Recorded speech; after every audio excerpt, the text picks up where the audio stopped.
आप सभी का स्वागत है। बच्चों, आज से हम आपके साथ मिलकर संस्कृत भाषा को जानने और सीखने का प्रयास करेंगे। बच्चों, जो पुराने बच्चे हैं वो मुझे जानते हैं, लेकिन जो बच्चे अभी अभी छठी कक्षा में आए हैं उन्हें मैं बताना चाहूँगा कि मेरा नाम राजेश शर्मा मकरध्वज है। आज से मैं आपको संस्कृत पढ़ाऊँगा। ओके, आज से मैं आपको संस्कृत विषय की कुछ महत्वपूर्ण जानकारियां दूंगा। बच्चों, संसार की सभी भाषाओं में संस्कृत भाषा प्राचीनतम भाषा है। इसमें वेदों, शास्त्रों, पुराणों तथा अन्य आधुनिक शास्त्रों की रचना हुई है। संस्कृत भाषा के कालिदास जैसे कवि विश्व में प्रसिद्ध हुए हैं। संस्कृत भाषा के कारण ही भारत विश्वगुरु कहलाता है। इसके गुणों के कारण ही यह भाषा अजर और अमर है। अतः यह भाषा समस्त भाषाओं की जननी मानी गई है। अर्थात this language is mother of all languages. इस भाषा में प्राचीन ज्ञान और विज्ञान का खजाना सुरक्षित है और साहित्यकारों ने भी कहा है कि भारत की दो ही प्रतिष्ठाएं हैं, संस्कृत और संस्कृति। इसका साहित्य अत्यधिक समृद्ध है। इसमें वेदों, शास्त्रों, पुराणों तथा अन्य आधुनिक शास्त्रों की रचना हुई है।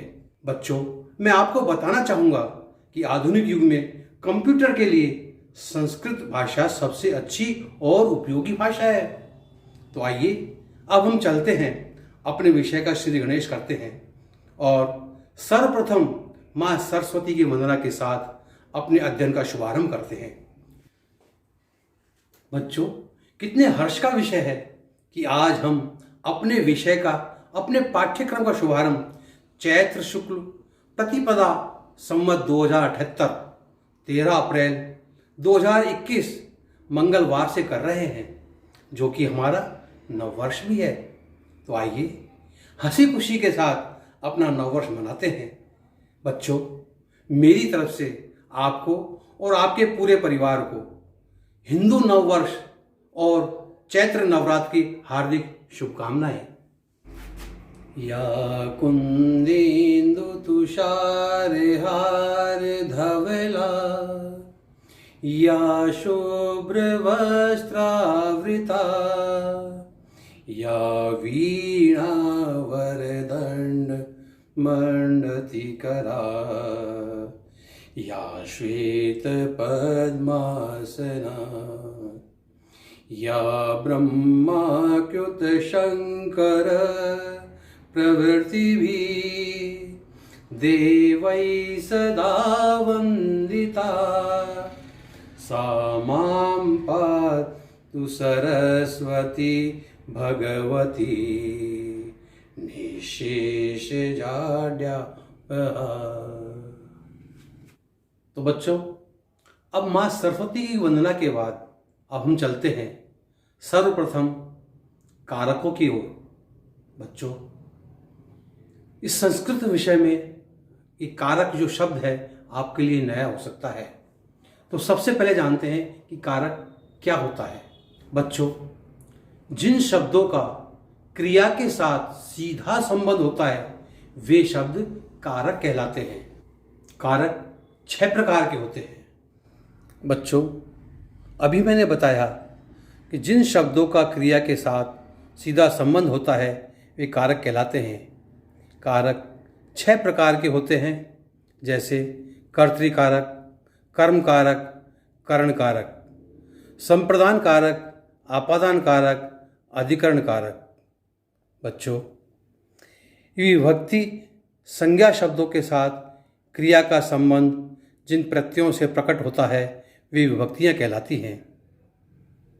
यथा कर्ता कारक का बोध कराने के लिए प्रथमा विभक्ति, कर्म कारक का बोध कराने के लिए द्वितीय विभक्ति, इस प्रकार अन्य विभक्तियाँ काम में ली जाती हैं। संबंध को संस्कृत भाषा में कारक नहीं माना गया है क्योंकि इसका क्रिया से सीधा संबंध नहीं होता है। इसका चिन्ह का, के, की है। कारक के भेद और विभक्ति इस तालिका में इस प्रकार दी गई हैं, जिन्हें आप अपनी संस्कृत की नोटबुक में लिखेंगे और याद भी करेंगे। प्रथमा विभक्ति कर्ता ने, द्वितीय विभक्ति कर्म को, तृतीय विभक्ति कर्ण से द्वारा, चतुर्थी संप्रदान को या के लिए, पंचमी विभक्ति आपादान से पृथक होना, पृथक यानी अलग होना, सप्तमी अधिकरण में पेपर, षष्ठी विभक्ति संबंध काके की, अष्टमी संबोधन हे ओ अरे। जो कर्तृकारक प्रथमा विभक्ति कार्य को करने वाला कर्ता होता है, क्रिया के साथ इसका सीधा संबंध होता है। कर्तृवाच्य में क्रिया का प्रयोग कर्ता के द्वारा होता है, कर्ता के अनुसार होता है। जिस प्रकार कहते हैं कोई हिंदी वाक्य बालक पढ़ता है तो उसके लिए हम लिखेंगे बालकै पठति। इसी प्रकार यदि हमें लिखना है बालिका पाठ पढ़ती है तो हम लिखेंगे बालिका पाठम पठति। पत्ता गिरता है यानी पत्ता पेड़ से अलग होता है तो हम लिखेंगे पत्रम पतति। हाँ तो बच्चों, आपके सामने एक नई चीज़ आई ना, आपको लगा कि कारक क्या है, लेकिन मैं आपको बता दूं कि संस्कृत सीखने के लिए हमें इन कारकों की जानकारी अति आवश्यक है। और इनकी जानकारी के लिए हमें सर्वप्रथम इनको याद करना होगा। इनको याद करने का तरीका मैं आपको बोलकर बताता हूँ।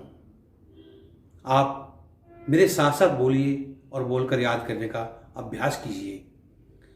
प्रथमा ने द्वितीया को, तृतीया से चतुर्थी के लिए, पंचमी से षष्ठी काके की, सप्तमी में पेपर, संबोधन हे ओ अरे।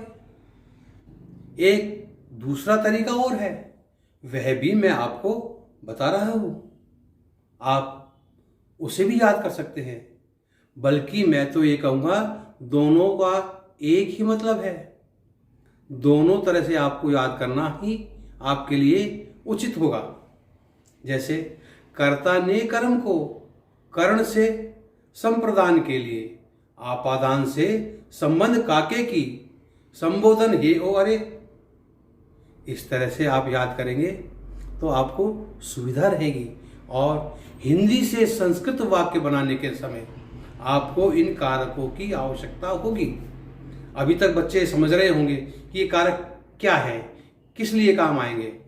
तो मैं आपको पुनः जानकारी देना चाहूँगा कि जब भी आप किसी हिंदी वाक्य का संस्कृत में अनुवाद करेंगे तो आपको इन कारकों की सहायता से ही संस्कृत अनुवाद करने में सहायता मिलेगी।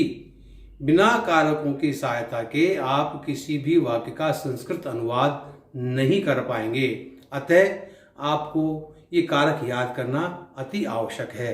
धन्यवाद। आज के लिए इतना ही।